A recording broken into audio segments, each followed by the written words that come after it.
You're gonna be my guide today, yeah? Yes, I'll be. Yeah. Nice meeting you. I'm John. Yeah. I'm from Kenya. From Cameroon. Cameroon. Yeah. Okay, welcome to And Kenya. you're I'm Richard. right. And you take me throughout. I'll take you through. How long does it take? Around 45 minutes. 5 minutes. 45 minutes. 45 minutes. Yes. All right then. Okay, let's hit it on that. Thank you so much. Okay, welcome to Jumba Ruins. My name is Richard. I'll be your guide today. So about our program here, we'll start with a brief history about Jumba. Then we'll go into the ruins, look at the architecture, look at the ruins, the buildings themselves, the houses and the materials that are used for building. After which we'll go by the sea, look at the great mosque, the mosque near the sea. Take around 15 to 20 minutes walk, a break. Then we'll come back and finish by the art gallery, which has a collection of artifacts, drawings, pictures, maps, and more information about the ruins that are here. Thank you, Richard. Thank you. Welcome. Yeah, let's hit it on.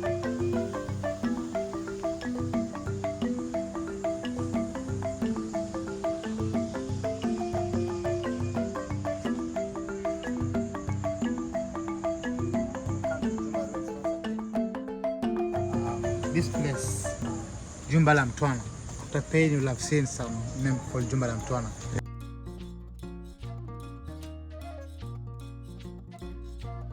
Jumba la Mtwana. So it was the house of slaves. Okay, people who were here were the Swahili society community in the 14th century. Okay, and a great influence of the Arabs. Let's say 90% influence of the Arab, because everything they did from their religion, their way of life was about the Arabic life. Okay, so Swahili is an African language. Okay, East African language, Bantu language, with which has origin from the foreigners, the Arabs and the Portuguese, intermarried with the locals, bringing forth the Swahili language. So they settled here in the 14th century, created these ruins. Some of the reasons why they were here, a bit of fresh water from the wells. Okay, they were the proximity to the sea, which was for transport, for food. All right. The sea again had a reef. There's a big reef across the sea, which provided natural security to these people around Jumba, because the bigger boats and weapons and machineries could not go past that reef. Like the bigger boats would get destroyed from the bottom and sink. So you can only access this place using small boats and canoes. Okay, so they were naturally safe. And the slavery you're talking about, were they African slaves or Arabic slaves? What African slaves. From this area? From this area, the locals, okay, the African slaves. And they were enslaved by?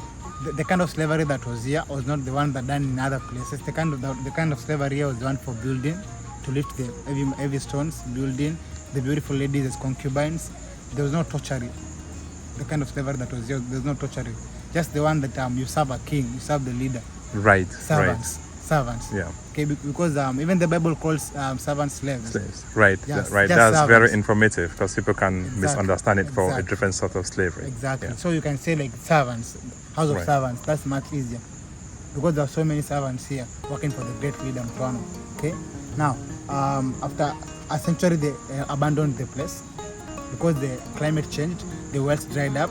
Some became very saline because of the underground water bed. Fresh water contaminated by the sea, making it very salty. Okay. Another reason is the change in trade routes, in which the monsoon winds became unreliable.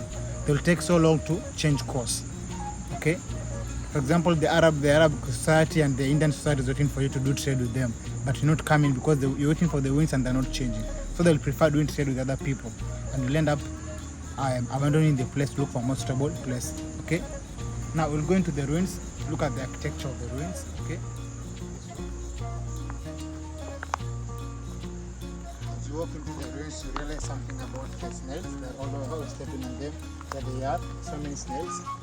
They're called the East African land snail. There are some brittle shell. Quite a good here. Look at this.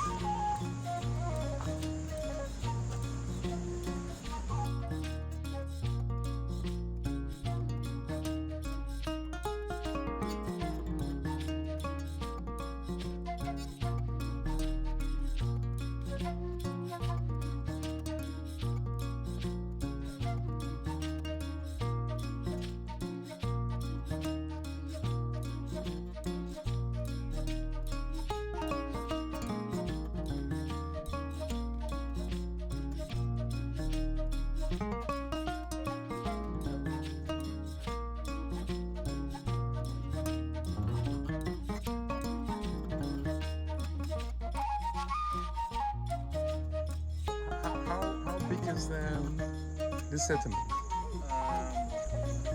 It extends all the way to Mtwapa town. The exact size of the settlement is not estimated because it has extended into forests, covering a bigger area. It is like a city by itself, a big town, civilized town, in which the leader was the overall say, who was a sheikh again, the Mtwana himself. That was Sheikh. Sheikh, a Muslim. Yeah. The leader What was was a his name? Sheikh who?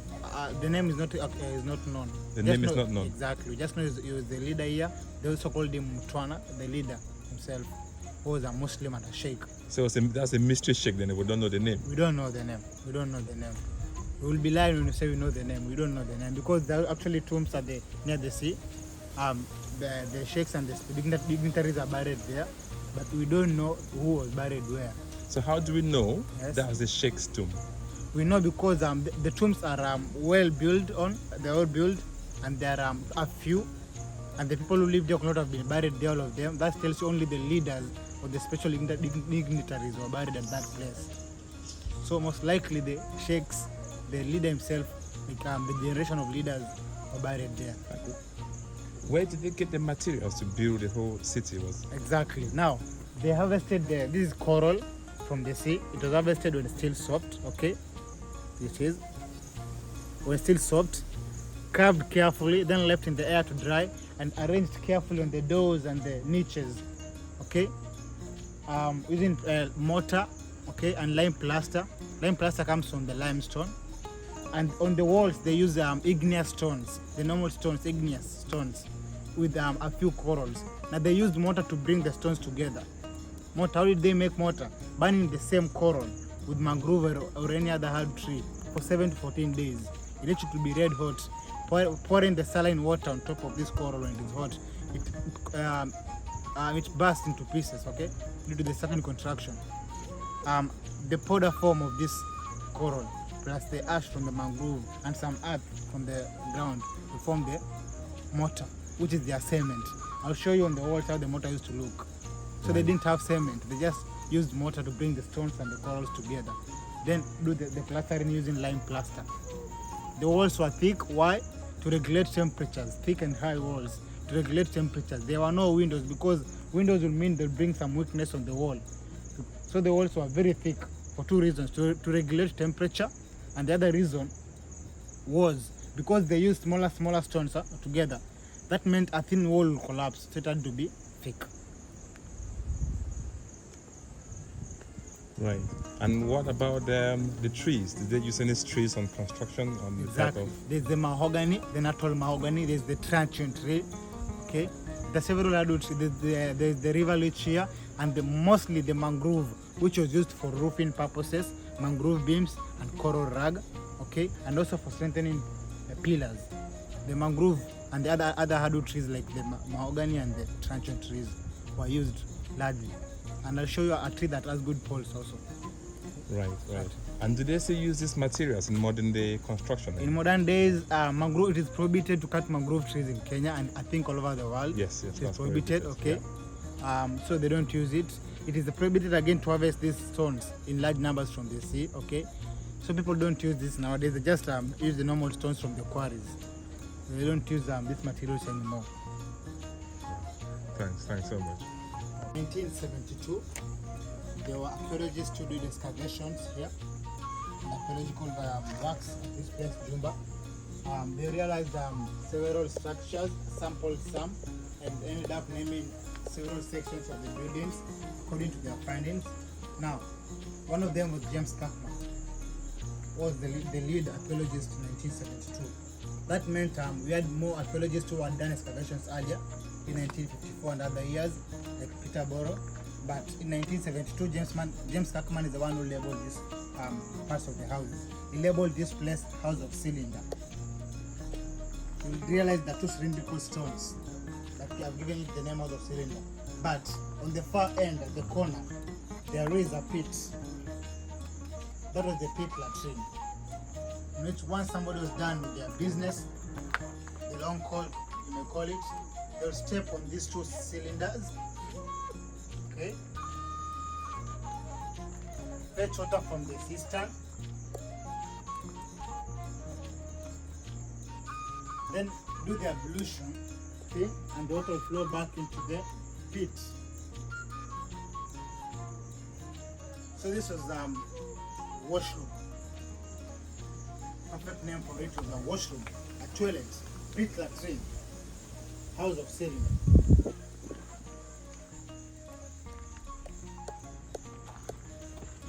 Again, you will realize the niches on the walls, okay? They're called niches or vilaka, and the plastering is white, the line plastering. That meant just a single castor oil lamp was enough to illuminate the whole house and make it bright, because the houses were painted white inside, using lime plaster, they were plastered white. So a single iron lamp from the niches was enough to make the whole house bright. Again, the niches are not just anyhow, some are complex. The more complex the niches, the carvings, that meant the owner was wealthier. Okay? A simple niche meant the owner was not so socially strong, stable.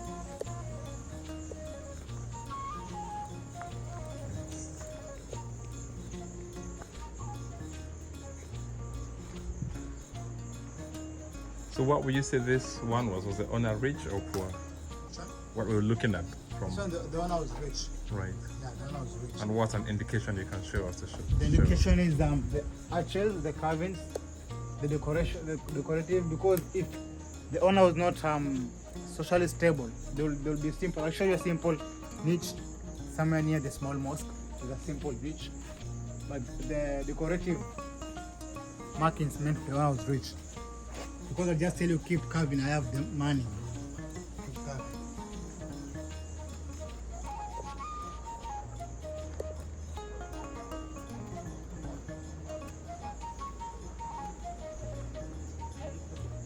Yeah.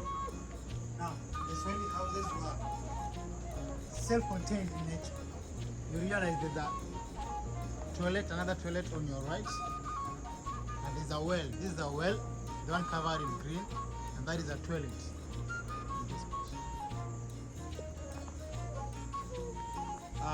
And there's another toilet on the far end. Every house had two toilets and a well inside. Somebody will ask, how do we have a well and a toilet inside at the same time? Now, the well was deeper than the pit latrine, right? Notice the size of the rooms, smaller rooms for easier roofing, because they use mangrove beams to roof. So the bigger the room, that means you look for bigger mangrove trees which are not easy to come by. So they must have had small rooms like this.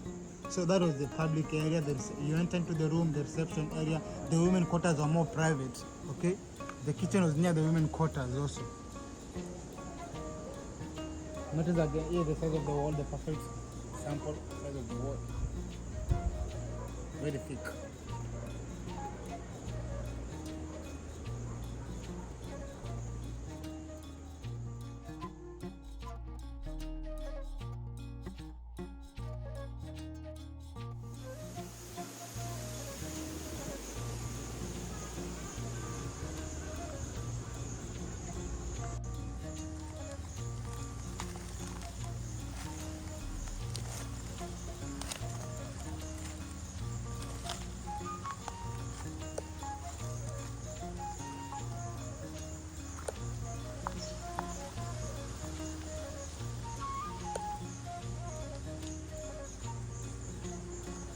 So we said every Swahili house is self-contained in nature.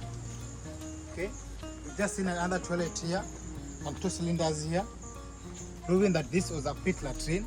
This was a washroom section with a well nearby that provided water for use in the pit latrine and also for use in the main house that we've just seen. So this proves that every Swahili house is self-contained in nature. This is the well that we just covered to protect our tourists.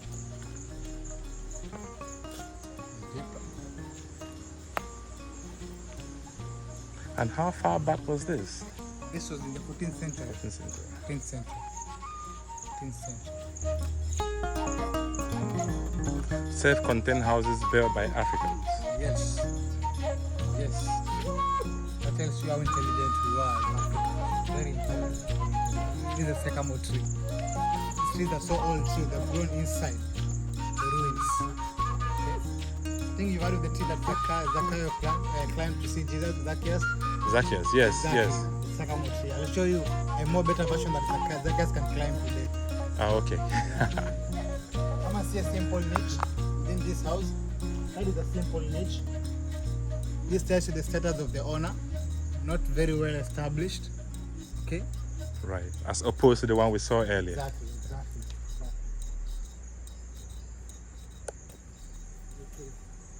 We call this an equilateral arc. Equilateral arc. Because when you bisect it, you'll get 2 equal halves, okay? Again, why is it shaped like this? This shape allows it to support the heavy weight of the wall and the roof on top. It distributes the weight away. Okay? The shape, that's the shape. Equilateral arch.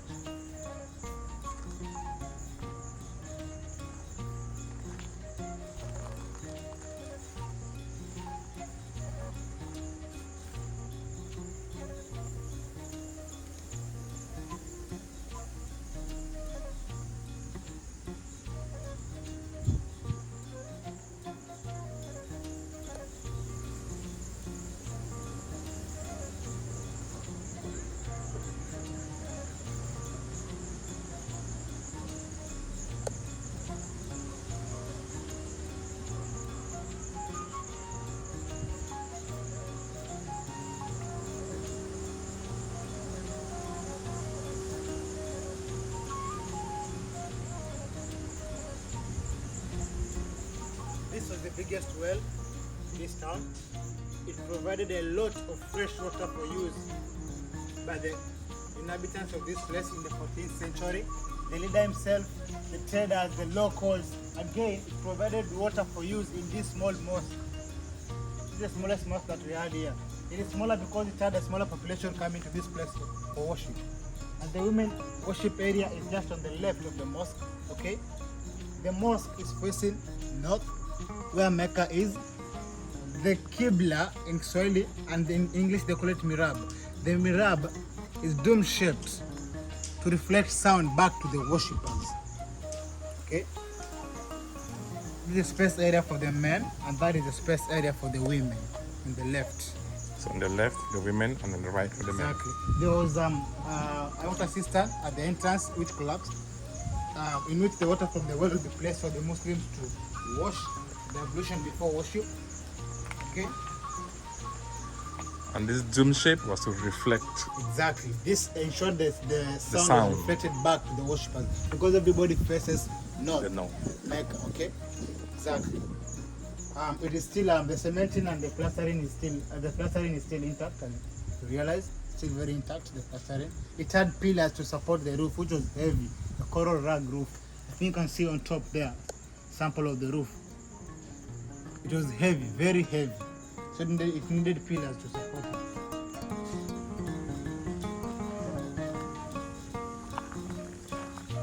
Notice the narrow streets in between the houses. Notice the small size of the rooms. Notice the igneous stones on the wall. Notice the coral rug used for the roofing and the doors. Notice the toilet on your left too.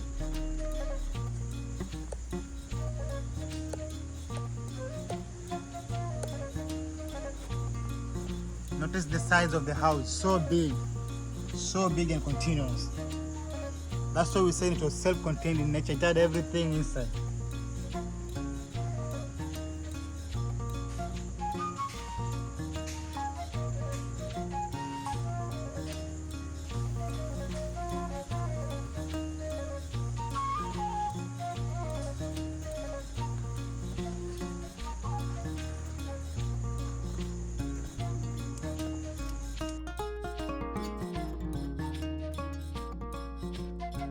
Now, this is one of the central houses. It was called the house of many doors because you cannot count obviously the number of doors on these houses. There's a door on my left, there's a door on my right, there's a door in front of me, there's a door at the far end, there's a toilet here, okay, a pit, cylinders, there's a place where the pot was placed, there's a well nearby, there's another well, okay. Now we say the architecture used by the soil people is comprised of three architectures. The traditional African architecture, number one, as seen in the tomb area. The Asian architecture, as seen on the carvings and the arches. And the Islamic architecture, as seen in the mosque. This is the house of many doors. In time it has been covered on the top with the mahogany tree.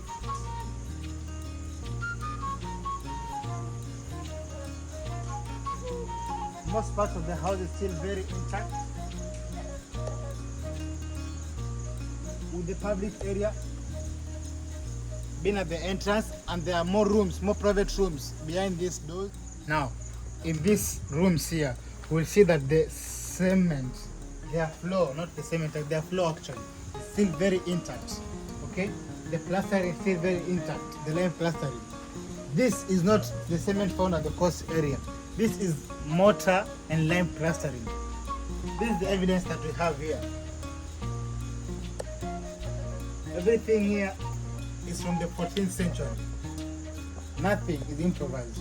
This plastering, the white plastering, is from the 14th century and still very intact and very strong. These are believed to be the women quarters, the more private quarters. Okay. Also, they are believed to have been guest houses where the traders came and were given rooms to settle and rest before continuing with trade or meeting the leader. Okay, for diplomatic discussions. There are safes here. With this safe here.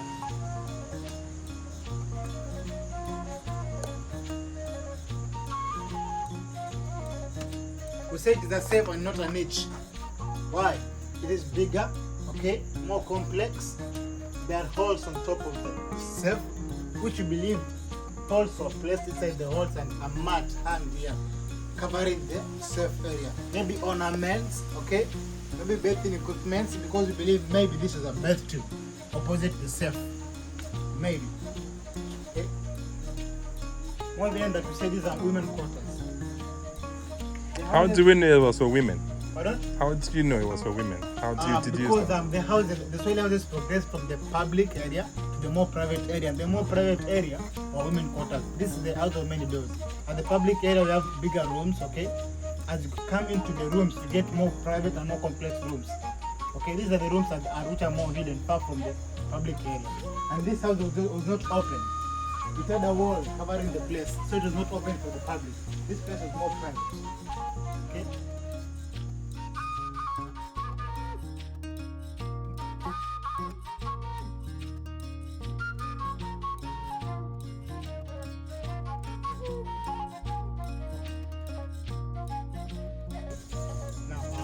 surface, there's one entrance, and there's a place where the chair was placed.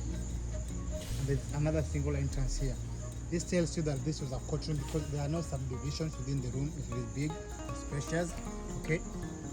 The ruins extended into the forest. There are more ruins.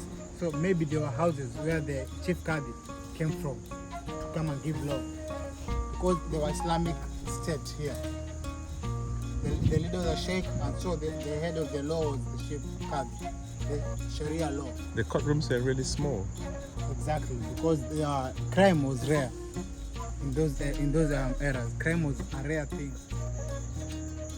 This is one of the hardwood trees that we have here at Jumba Ruins, called the natural mahogany. The locals call it galana. It was used for both making purposes, making furnitures, and also building purposes. It is a hardwood tree, mahogany, natural mahogany.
Central mosque. The name itself tells you that you can access this mosque from almost any direction.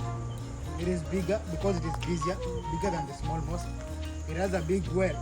This well was not only useful in the mosque area, it was also useful by the locals, the residents here. Got a lot of fresh water from this well too for use.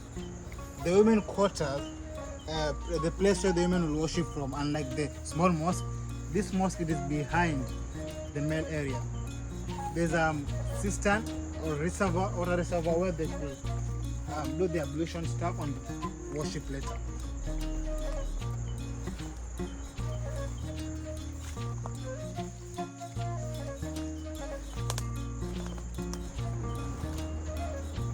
Those are the women area, worship area, behind the main area. Below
these are the tombs.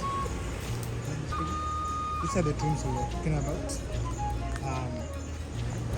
They were shaped like this, almost square-like. What are the tombs? It looks like... These are the tombs. Yeah. Yes, these are the tombs. Okay, these ones. This is the tomb area. It was near the mosque again. This says that the rituals are performed even much quicker and easy. Okay, the dignitaries, the leaders of the village have been buried here. Not just anybody, because the tomb area is just small for some special people. There are some inscriptions at the tomb, at the stones, or on the stones. Okay, some Arabic inscriptions, Some say one of the words written there, like every soul will taste death, among other Arabic inscriptions that are difficult to translate. Why is it difficult to translate? Because it has faded. The words written on the stones have faded. Okay. Right. Some are in complex Arabic. Okay. There are no scholars that can help to interpret. Yeah. Scholars that have been near Arabic people have been having difficult times for Interpret that. exactly, because it is non-progressive in nature. Right. It has faded. And very complex Arabic.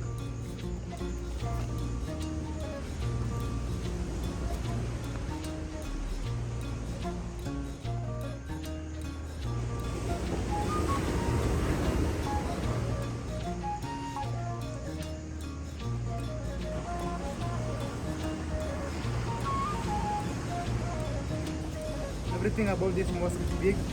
Okay. The water reservoirs of the cistern where the ablution area took place, it is bigger. The pillars are bigger. The qibla is bigger. The mihrab, the size, everything is bigger.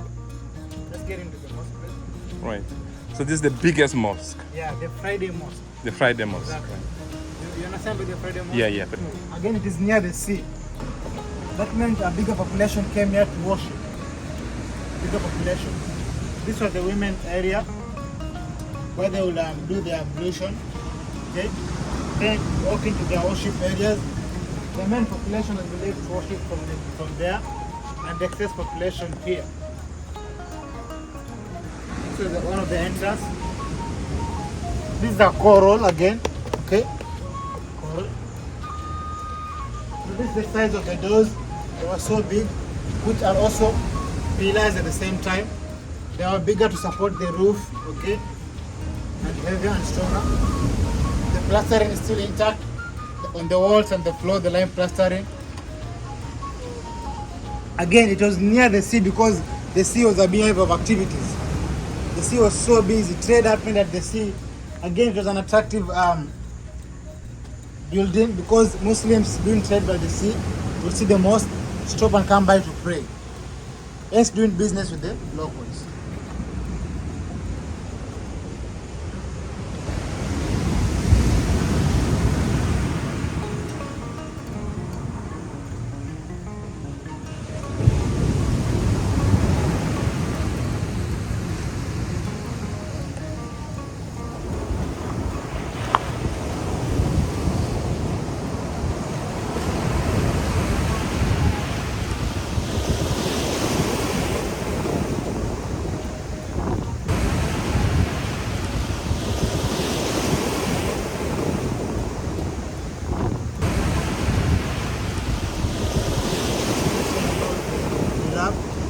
The locals call it the Qibla. It has a triple arch. Okay? It is built in a much complex way. This tells you that the people actually attracted to this mosque. Being the Friday mosque, the main mosque, okay? It was everything to them. It is still a holy mosque because some Muslims still use it today here at Jumba for ritual purposes. Notice the size and the precisely of the Qibla. Again, we have the only remaining evidence of a roof at this mosque. Okay. On the top right, we give it material.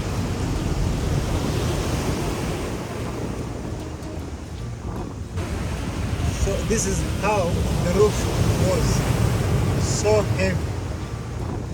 So heavy.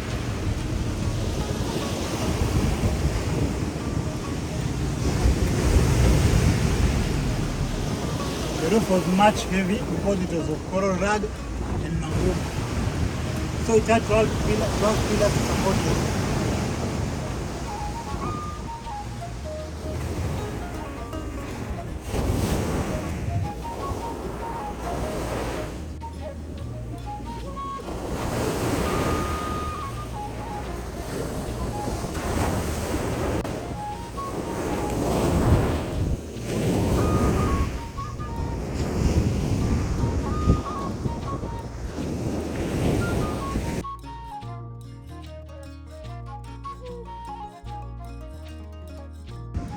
This is the tomb area where the leaders of special dignitaries were buried at this place. Now, there are inscriptions on this tomb. This is a tombstone with some Arabic inscriptions. This complex Arab, okay? More area and more inscriptions on these smaller niches here. They are very complex. Very few scholars and professors have been able to translate this, but without success. One of the sentences that was gotten from these inscriptions was that every soul shall taste death. The philosophical inscriptions. Exactly.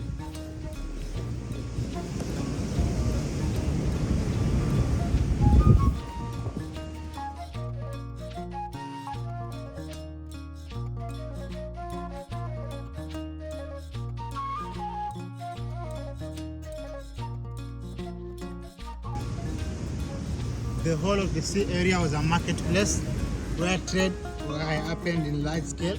Okay, mostly the solid traders did trade at the sea with international traders like the Indians and Arabs. But here, where they had to do it with the locals and the ones who came here, they traded in ivory, the rhinoceros horns, elephant tusks, okay, spices, okay, a few slaves. Now, this was the place, the main area where they did trade, which it had stores within. It had places where you place your goods and do some barter trade, okay? The tree grew later. The big tree that we see here grew it is called a truncheon tree. It grew after the abandonment of this place. And what's this structure here? This one with the two, what's that structure? The parallel slabs? Those ones were the places where they would sit and place their goods.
So this is the art gallery done by a group of Swedish and African scientists to prove that we had cities and towns in Africa before the Western civilization. Now, everything you see here is about Jumba and the coastal area. This is what you expect to see of the coastal area, okay? You expect to see archipelagos, islands like Pat Island, sand dunes like this one in Shela, okay? You expect to see mangrove trees and seashores, okay? These are coral blocks from the sea, are used as a raw material in construction. And this here,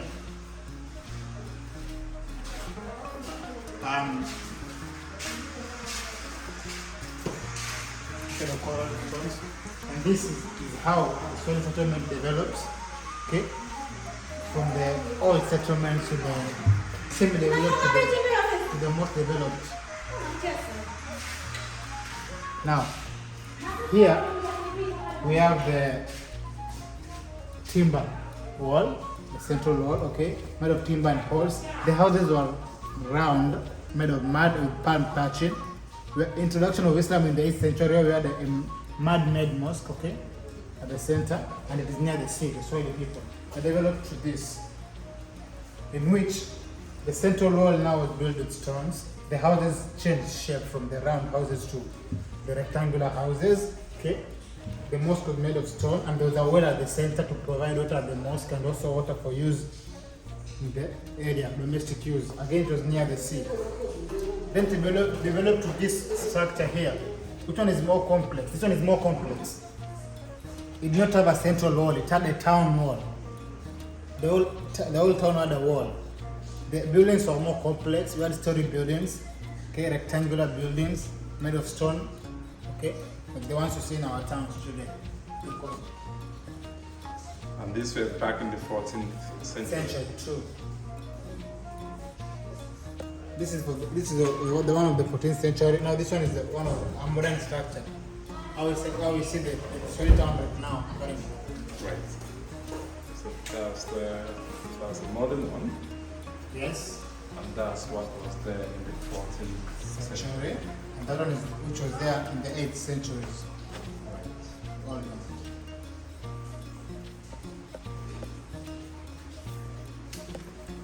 This is the northern part of Lamu, called Matondoni.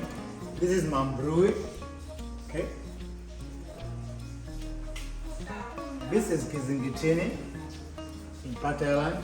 Then this is entrance to Lamu. And this is Mombasa Port. We'll just turn and look at the map of the East Africa coast, where there's when people occupy. Now, the Swahili people occupied the southern part of Somalia all the way to Mozambique. But with time, the Swahili in Mozambique, Somalia, and exactly it has faded out. The perfect Swahili have it in Tanzania and Kenya, and mostly at the islands, Mombasa, Pate, Mande, here in Pemba, and here in Zanzibar. The Swahili people were also in Comoros and Madagascar. I see we have a mosque there, from there. Okay? The Mozambique people now speak Makua and Nyanja, which is their original language. They rarely speak this perfect Swahili.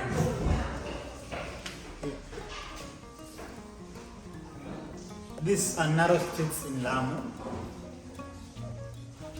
This is the town wall for this palace, which was in Pate Island. So the town wall for the whole town, Pate Island. Town wall of Pate Kingdom. Okay. Then this is a well from the Indies that is still in use currently in Matondoni in Lamu. This pillar here was used to mark boundaries. Nowadays we have geographical mapping, but this one is used to mark boundaries. You could know that this village and this is the other village. Then this is Kilwa, Tanzania, remains of the palace.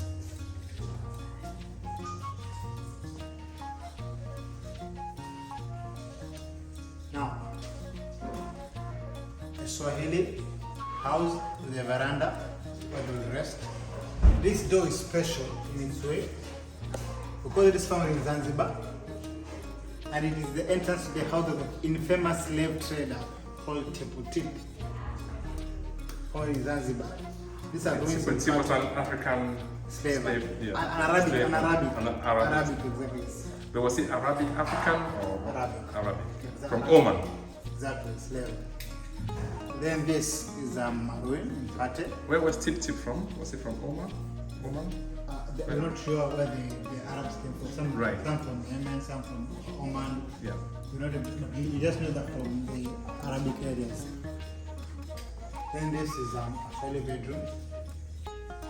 This is Gege.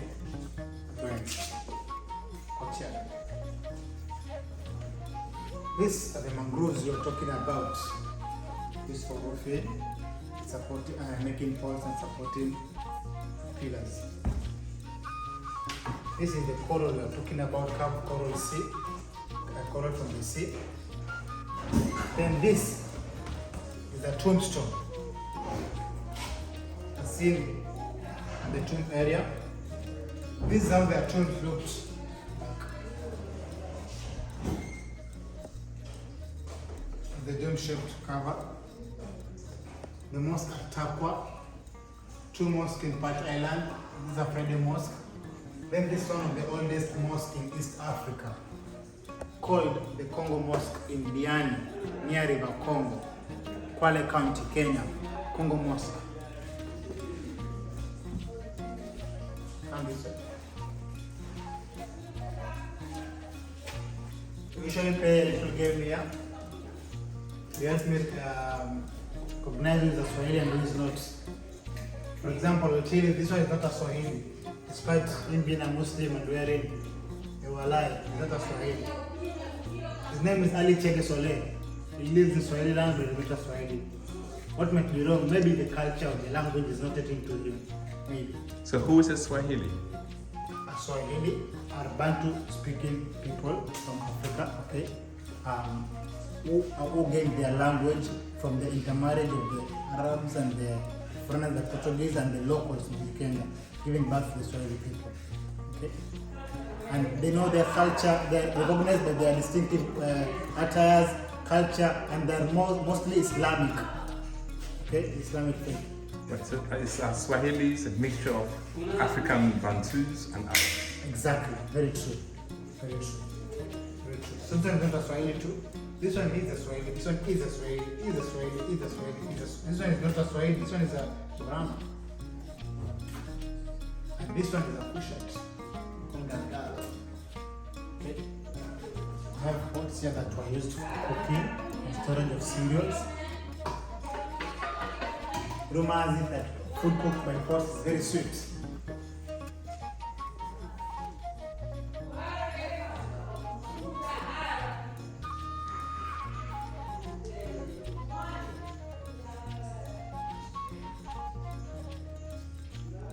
Clay, special type of clay. Do they still use this pot nowadays? These pots are rarely used. Nowadays people use aluminium, for years made from aluminium.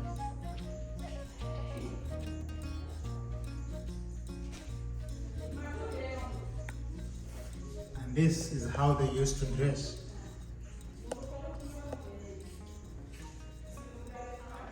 Nowadays they don't wear this long black tunics. They only wear it during special occasions. This is how the women used to dress. The Swahili Islamic women before the 1900s. They didn't use bubuis. The bubuis just came in the 1900s. What's a bubui? Bubui are those black, long black cloths that the women cover their bodies with. The Islamic Swahili, the Islamic people. Their faces, leaving only the eyes. They cover every part. The ninja. So why didn't they cover the eyes back then? The bubu had not yet been introduced at that time. It came in the 1900s. Wow, that's interesting. Exactly. There are a little down here. These are the women. Now, every woman here is a Swahili except these two who are Kikuyu from central Kenya but married to Swahili people. Okay, this is Walimu and this is Nyambura. And this one, who is definitely Indian. He's not Swahili. People debate about these three ladies. They say that they're not Swahili, but these ones are Swahili, like June people. They're Swahili from Pate Island. They're in Fort Jesus, having a ceremony for Jesus. Okay.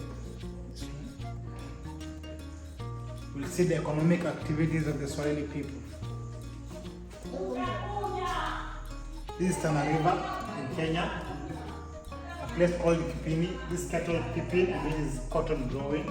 This is Faza in Pate Island, boat making, and this is Kizingitini fishing, okay, on Pate Island. Pate is one of the towns that, an island in Kenya that are the soil people living there, okay. Just turn and look at this place in the glass. Then everything here was used for boat making purposes, okay? There's a drill, there's a chisel, there's a boat miniature canoe, there's a saw, there's an axe. But the crucibles were used to melt gold and silver under very high temperatures so that you could make other forms of jewelries like the chain, like the melting a chain and making rings, okay? Necklaces, bangles. Now, the musical instrument, the flute. This one they call it zeze. This is a weapon, a sword, okay, and a shield made of rhinoceros skin. The wooden structure you see is a padlock, a wooden padlock.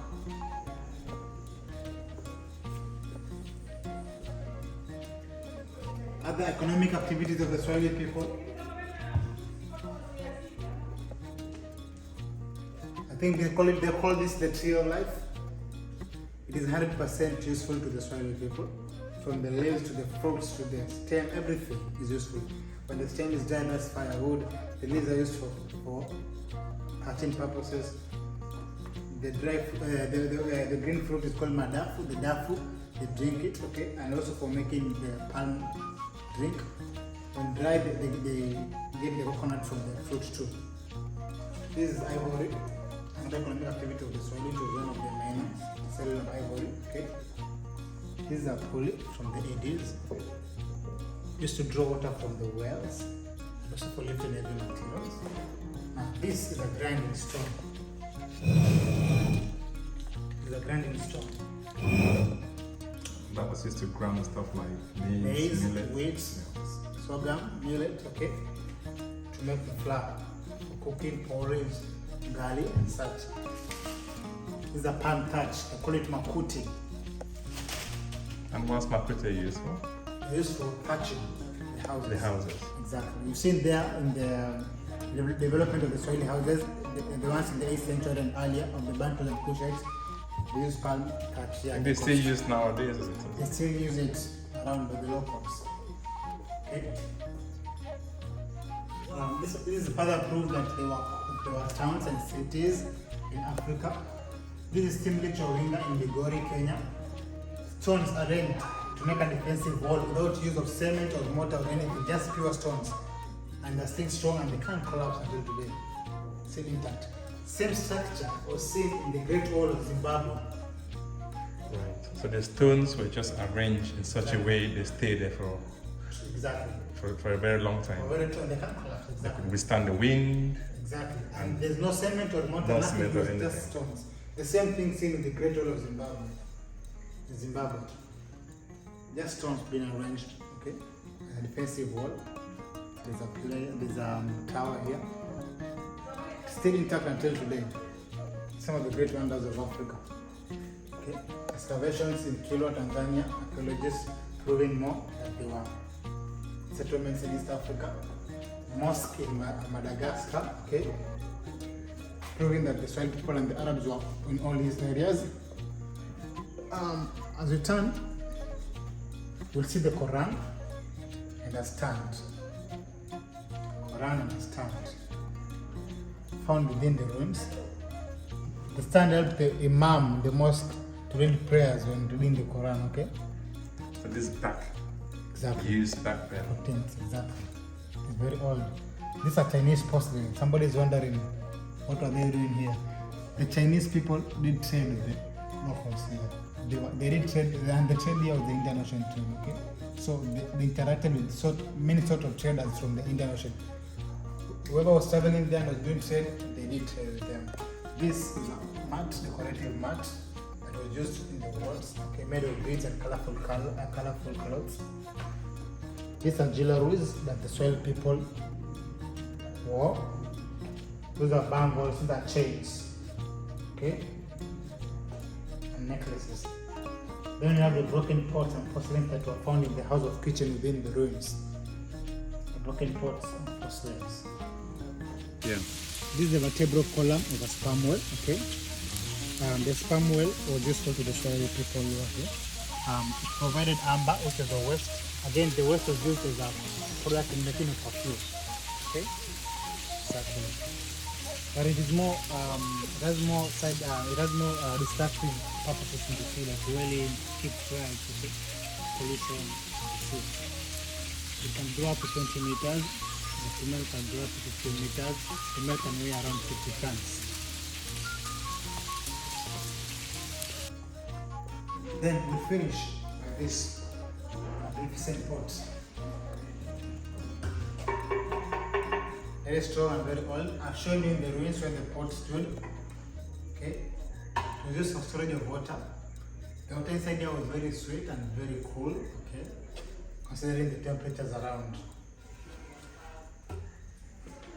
Wow, thank you so much, Richard. It's been very, very educative. I'm so happy Welcome. you've been my guide to take me through this. Yeah. Welcome. I've enjoyed being with you. It was a wonderful time with you. Thank you so much. Welcome again to Jumba Ruins. Thank you.